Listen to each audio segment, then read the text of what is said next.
السلام علیکم۔ Novel x official میں خوش آمدید۔ ناول یہ چاہتے ہیں یہ شدتیں کہ قسط نمبر 10 لے کر حاضر ہوئے ہیں، جو کہ تحریر کیا ہے سمیرہ شریطور نے۔ تو چلو سٹارٹ کرتے ہیں بغیر کسی دیر کے۔ فرا اور زریش کے دسمبر ٹیسٹ کے سلسلے میں صرف 2 پیپرز باقی تھے۔ سعود احمد نے اسلام آباد جانے کا پروگرام بنایا تھا، کچھ اپنی طبیعت کی وجہ سے، ڈاکٹر کے مشورے پر، اور کچھ عثمان ہادیہ کے بار بار فون پر ان کے ہاں آنے کی دعوت دینے پر۔ اپنا پروگرام سیٹ کرنا ہی پڑا تھا۔ کیا آؤٹنگ بھی ہو جائے گی اور طبیعت بھی سیٹ ہو جائے گی؟ زریش کے ٹیسٹ ختم ہوتے ہی اگلے دن روانگی کا پروگرام تھا۔ نوشین اور زریش بہت زیادہ ایکسائٹڈ تھی۔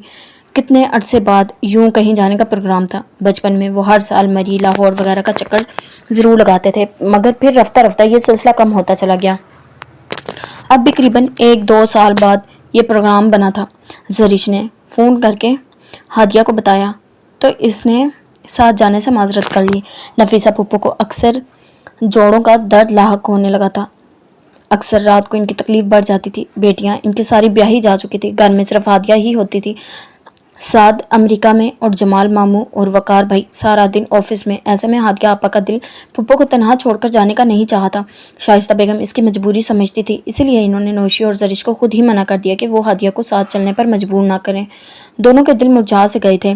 ان کے ہر پروگرام میں ہادیہ ضرور شامل ہوتی تھی، مگر اس دفعہ عفان سے زریش نے بات کی تو اس نے بھی معذرت کر لی۔ ان دنوں اسے اپنے کام کے سلسلے میں چند دنوں کے لیے آؤٹ آف سٹی جانا تھا۔ زریش منہ بنا کر رہ گئی۔ فرا اور علی تیار تھے۔ تایا ابو سے اس نے بات کر لی تھی، وہ خود تو نہیں جا سکتے تھے، مگر سعود احمد کے بعد سارا کام انہیں دیکھنا تھا۔ طاہرہ بیگم تو ویسے ہی نہیں جانا چاہتی تھی، البتہ انہوں نے فرا، علی اور سامان کے سلسلے میں اجازت دے دی تھی۔ سامان احمد بزنس کے کام کے سلسلے میں 2 دن کے لیے لاہور گیا تھا، مگر وہاں جا کر اسے 2 کے بجائے 5 دن لگ گئے۔ زریش شدت سے منتظر تھے کہ سامان واپس آئے تو ان سے بات کرے کہ وہ بھی اس کے ساتھ اسلام آباد چلیں، مگر سامان کی واپسی ممکن ہی نہیں ہو رہی تھی۔ کیا مصیبت ہے یار، خدا خدا کر کے بڑی مشکلوں سے کچھ عرصے بعد پروگرام بنا ہے۔ سوائے فرا اور علی کے ہمارے ساتھ کوئی اور چلنے کو راضی نہیں ہے۔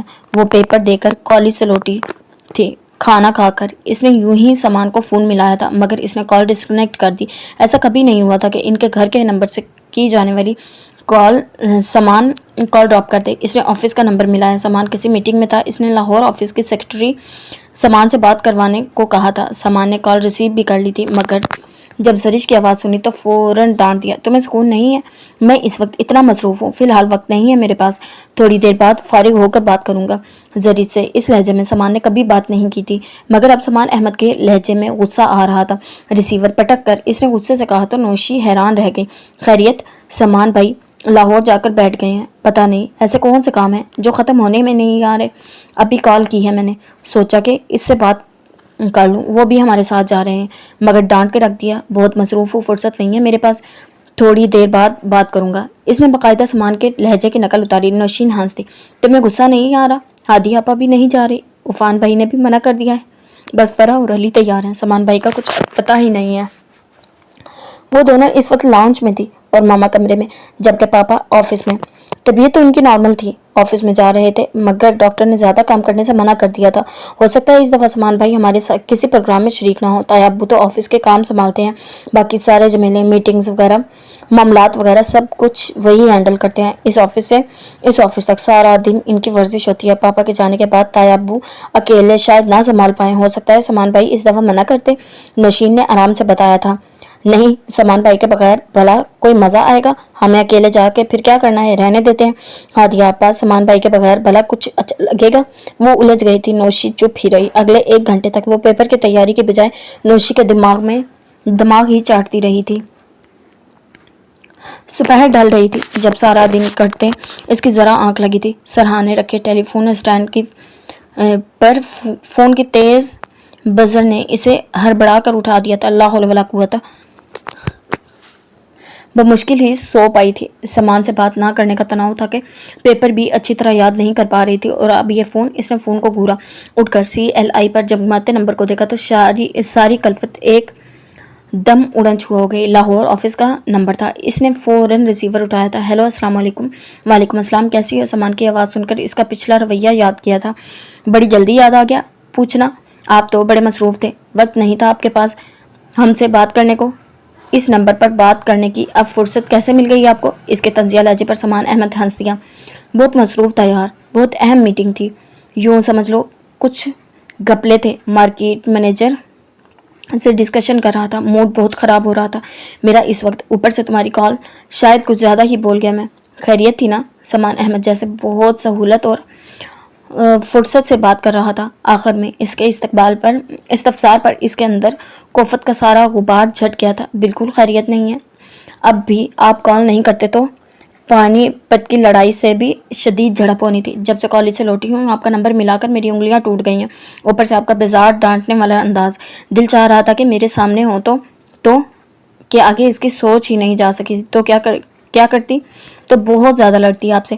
اس نے فوراً کہا تھا، 5 دن ہو گئے ہیں آپ کو لاہور جا کر ڈیرے جمائے ہوئے، آیا تو واقعی میں 2 دن کے لیے تھا، مگر یہاں آ کر ایسا الجھا کہ فرصت ہی نہیں مل رہی۔ اس دفعہ لاہور کا وزٹ لمبا ہو گیا ہے، پچھلے وزٹ میں مارکیٹنگ اور اکاؤنٹ مینیجر کا سلیکشن کر کے میں کراچی آیا تھا، لیکن اس دفعہ ان دونوں بندوں نے ملی بھگت سے ایسے گپلے کیے ہیں کہ میں حقیقت میں چکرا کر رہ گیا ہوں۔ چچا جان کو پچھلے دنوں یہاں سے مسلسل بریفنگ مل رہی تھی، ان کے علم میں یہ بات تھی، شاید اس مسئلے کی انہوں نے ٹینشن لی تھی کہ طبیعت زیادہ خراب ہوگی، اسی لیے خود مجھے آنا پڑا۔ معاملہ اچھا خاصا سلجھ گیا تھا، شاید کل تک میں واپس آ جاؤں۔ سامان کی بات پر وہ خاموش ہی رہی کہ بزنس کے زمیلوں میں اس کی معلومات صرف کتابی حد تک تھی۔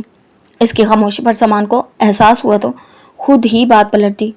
کال کیوں کی تھی؟ خیریت تھی نا؟ پاپا کچھ دنوں کے لیے آؤٹ آف سٹی جانے پر راضی ہو گئے ہیں، پتہ ہے سامان بھائی؟ پاپا نے اسلام آباد جانے کا پروگرام بنایا ہے، پرسوں روانہ ہو رہے ہیں ہم لوگ کل ہمارا لاسٹ پیپر ہے۔ زریش کو بھی یاد آیا تو فوراً اصل بات پر آئی، ہاں جانتا ہوں میں، چچا جان تو شاید جانے کو راضی ہی نہیں تھے، مگر عثمان بھائی اور ابو کے اصرار پر انہیں بمشکل آمادہ کر پایا ہوں میں۔ اچھا ہے کچھ دن اسلام آباد رہ آئیں، طبیعت پر اچھا اثر پڑے گا یہاں کے کام میں، اور ابو دیکھ لیں گے۔ تو کیا آپ نہیں جا رہے ہمارے ساتھ؟ نہیں، ان دنوں تو بالکل فرصت نہیں، کل کراچی پہنچوں گا تو شام کو ہی کچھ لوگوں سے ملنا ہے، بہت سے کام ہیں جو میرے ذمے ہیں، ادھورے پڑے ہیں، پھر چچا جان کی غیر موجودگی میں ابو پر بہت بوجھ پڑ گیا ہے۔ سامان نے سلیقے سے اپنی مصروفیت کی فہرست گنوا دی، کوئی نہیں، آپ جا رہے ہیں ہمارے ساتھ، یہاں کے کام ہو جائیں گے، اتنے ورکرز ہیں، کسی بھی امپلائیز کو کہہ دیں کر لے گا، آپ بس ہمارے ساتھ چلیں، میں کوئی بہانہ نہیں سنوں گی۔ سوری یار، میرے پاس بالکل فرصت نہیں ہے، تم جانتی تو ہو۔ سامان نے کچھ کہنا چاہا تھا، اس نے ایک دم برہمی سے اس کی بات کاٹ دی۔ بہانے نہیں بنائے میرے سامنے، اتنے عرصے بعد یہ پروگرام بنا، اگر آپ نہیں جا رہے تو میں پاپا کو کہہ دیتی ہوں وہ ماما کے ساتھ چلے جائیں، ہم نہیں جاتے۔ ہادیہ آپا کی اپنی مصروفیت ہے، عفان بھائی بھی منع کر چکے ہیں، اور اب آپ یوں کہیں آپ تائی امی کی وجہ سے ہمارے ساتھ جانا نہیں چاہتے۔ انتہائی ناراضگی سے اس نے بات مکمل کی تھی، پاگل پن کی باتیں مت کرو، ہر معاملے میں ضد اچھی نہیں ہوتی۔ امی کا اس پروگرام سے بھلا کیا ذکر؟ پہلے بھی تو تم لوگوں کے ہر پروگرام میں جاتا رہا ہوں، انہوں نے کبھی منع نہیں کیا، اس دفعہ مصروفیت ہے، فرصت ہوتی تو ضرور چلتا۔ سامان نے رسانیت سے کہا۔ زریش نے خفگی سے سر جھکا لیا۔ آپ کے بہلاوے ہیں مجھے یا اپنے آپ کو؟ آپ کسے بہلا رہے ہیں، مجھے یا اپنے آپ کو؟ بات فرصت کی نہیں، بات یہ ہے کہ آپ خود بھی جانا نہیں چاہ رہے، پہلے بات اور تھی، آپ کی شادی کا ایشو نہیں چل رہا تھا، اب بات اور ہے، یقیناً ہمارے ساتھ جائیں گے تو تائی امی ناراض ہو جائیں گی، پہلے بھی تو آپ ہماری خاطر ہر مصروفیت کو پس پشت ڈالتے تھے، جبکہ اب خفگی سے بات ادھوری چھوڑ دی تھی۔ دوسری طرف سامان بالکل خاموش تھا، اس پروگرام سے میری شادی کے ایشو کا جیلا بھلا کیا ذکر ہے؟ یہ تو آپ اپنی والدہ ماجدہ سے ہی پوچھیں تو بہتر ہے، میرے علم میں تو اب اور بھی بہت کچھ ہے۔ بڑی لمبی سوچ ہے تائی امی کی، کیسرا خالہ کی نظر آپ پر ہو یا نہ ہو، تائی ابو کی جائیداد پر ضرور ہے، آپ نہ صحیح فرا تو ہے نا؟ ویسے ارشد بھائی، فوزیہ آپی کے مقابلے میں خاصے ڈیسنٹ اور معاملہ فہم ہے، نہ جانے کیسرا خالہ کے ہاں ایسا شخص کیسے پیدا ہو گیا؟ اس دن تائی امی کی گفتگو گھر آ کر یاد کرتے ہوئے بہت سے پوائنٹس اس کی ناقص عقل میں آئے تھے، اپنے بارے میں وہ ابھی بھی گم کی کیفیت میں تھی، لیکن کیسرا خالہ کے سامان احمد کے لیے فوزیہ کے رشتے کے سلسلے میں دلچسپی اور فرا کا نام کسی لالچ کی عکاسی کر رہا تھا، کسی کو بھی صاف دکھائی دے سکتا تھا۔ اس نے اس گفتگو کا ذکر کسی سے نہیں کیا تھا، مگر اب جذباتی لہجے میں وہ سب کہہ گئی تھی، اور پھر زبان دان تو تلے دبا لی۔ دوسری طرف سامان کا ری ایکشن اسی کی توقع کے عین مطابق تھا۔ کیا بکواس کر رہی ہو یہ زری؟ کیسی جائیداد؟ یہ فرا اور عزت کی کیا بات ہے؟ اپنے معاملے میں وہ زری سے کیا کبھی نوشے سے بات کرنے پر آمادہ نہیں ہوا تھا، لیکن فرا کے معاملے میں وہ فوراً سنجیدہ ہوا تھا۔ کچھ نہیں، بس یوں ہی زبان پھسل گئی۔ زرش کہہ کر پچھتائی کہ اصل صورتحال سے وہ خود بھی بے بہرا تھی۔ وہ اسے بھلا کیا بتاتی؟ یک طرفہ گفتگو سے اسے جو سمجھ آیا تھا ہو سکتا ہے معاملہ اس کے برعکس ہو۔ کچھ بھی نہیں، مذاق کر رہی تھی۔ اس نے فوراً ٹال دیا۔ زرش، سامان نے ٹوکا تھا، مجھے اصل بات بتاؤ، یہ فرا اور اسد کا کیا قصہ ہے؟ سامان احمد بالکل سنجیدہ تھا۔ زرش کو ہنسی آ گئی۔ اسے ایک دم سامان کو زج کرنے کو شرارت سوجی تھی۔ کوئی قصہ وصہ نہیں، میں تو یوں ہی کہہ رہی تھی، آپ بتائیں ہمارے ساتھ جا رہے ہیں کہ نہیں؟ ہنسی دبا کر اس نے دوبارہ پوچھا تو دوسری طرف چند ثانیہ کو بالکل خاموشی چھا گئی۔ میں نے اسی لیے کال کی تھی، علی اور فرا تو جا رہے ہیں نا تایا ابو سے؟ آپ تینوں کی اجازت مل چکی ہے مجھے، اگر آپ نہ گئے تو پھر دیکھیے گا میں کیا کرتی ہوں۔ مجھ سے کبھی کلام کرنے کی کوشش نہ کیجیے گا۔ آپ کیا سمجھتے ہیں فرصت کا کہہ کر آپ مجھے بہلا لیں گے؟ کیا میں آپ کو نہیں جانتی، آپ کو نہیں سمجھتی؟ اب میں اتنی بھی بچی نہیں ہوں کہ معاملے کی اصل نوعیت نہ جان سکوں۔ دوسری طرف سامان نے گہری سانس لی تھی۔ تم اپنی سوچ میں آزاد ہو، میں کیا کر سکتا ہوں؟ اسلام آباد جانے کا میرے پاس ابھی تو وقت نہیں ہے، کل کراچی آ رہا ہوں، ابھی تو بہت سے کام ہے، پھر تم سے تفصیلی بات ہوگی۔ اور ذرا یہ جو بات یوں ہی کہہ دی ہے نا فرا اور اسد کے سلسلے میں جو زبان پھسلی ہے، کوئی کہانی کر لینا، آؤں گا تو تفصیل سے سنوں گا، فی الحال اللہ حافظ۔ دوسری طرف سامان نے فون بند کر دیا تھا۔ وہ ریسیور کو گھونٹتے کلس کر رہ گئی۔ سامان بھائی، آپ کو ہر حال میں جانا ہوگا، اگر نہ گئے تو میں دیکھیے گا میں کیا کرتی ہوں۔ ریسیور واپس کریڈل پر جماتے وہ پرسوچ انداز میں کہہ رہی تھی، کل پیپر تھا، ابھی اسے اچھی خاصی تیاری بھی کرنی تھی۔ رات کے کسی پہر واجدہ خالہ واش روم سے گر گئی تھی۔ شاکرہ جو اس رات شارق زمان کے گھر نہ آنے کی وجہ سے ان کے گھر ہی رہی تھی پریشان ہوگی۔ واجدہ بیگم بے ہوش ہو چکی تھی۔ شاکرہ نے شارق کا موبائل نمبر ملایا تو مگر وہ آف تھا۔ پھر اس نے ظہور بابا کو بلوایا۔ انہوں نے فون کر کے نواز کو واجدہ بیگم کے گرنے اور مسلسل بے ہوشی کی اطلاع دی تھی۔ نواز کال سنتے ہی چلا آیا تھا۔ واجدہ بیگم کی طبیعت سیریس تھی، شاید دوسری ٹانگ میں بھی کوئی فریکچر کا مسئلہ ہو گیا تھا۔ وہ مسلسل ہوش و خرد سے بیگانہ تھی۔ نواز نے فوراً انہیں ہسپتال پہنچایا تھا۔ نواز نے شارق کے نمبر پر کئی بار کال کی مگر کوئی رسپانس ہی نہ ملا۔ تنگ آ کر اس نے خالہ چچی کے ہاں نمبر ملایا۔ نبیل کو واجدہ بیگم کی ساری کنڈیشن بتا کر فوراً ہسپتال پہنچنے کو کہا۔ نبیل کے ساتھ خالدہ بیگم اور نویرہ بھی ہسپتال پہنچے تھے۔ واجدہ بیگم رات کے کسی پہر واش روم میں گر گئی اور ویل چیئر الٹ گئی تھی۔ کچھ گرنے اور اپنے وجود کے دباؤ کی وجہ سے اس کی دوسری ٹانگ میں بھی فریکچر ہو چکا تھا۔ ایک گھنٹے بعد ان کو ہوش آ گیا تھا مگر ٹانگ کے فریکچر کی تکلیف ان سے برداشت کرنا ممکن نہ تھا۔ ڈاکٹرز نے ان کو دوبارہ ٹرینکولائزر کے زیر اثر ہوش و حواس سے بیگانہ کر دیا تھا۔ نویرہ اور خالدہ بیگم متفکر آنسو بہاتے ان کی صحتیابی کا مسلسل دعائیں مانگ رہی تھی، جبکہ نبیل اور نواز ادھر ادھر بھاگ دوڑ کر رہے تھے۔ ساری رات گزر گئی۔ صبح تک ان کی ٹانگ کی سرجری ہو چکی تھی۔ وہ ابھی بھی ہوش و حواس سے بیگانہ تھی۔ سرجری کے بعد ڈاکٹرز نے انہیں روم میں شفٹ کر دیا۔ شارق ابھی تک لاپتہ تھا۔ نبیل اور نواز رہ کر شارق کی لاپرواہی غیر ذمہ داری پر تاؤ آ رہا تھا۔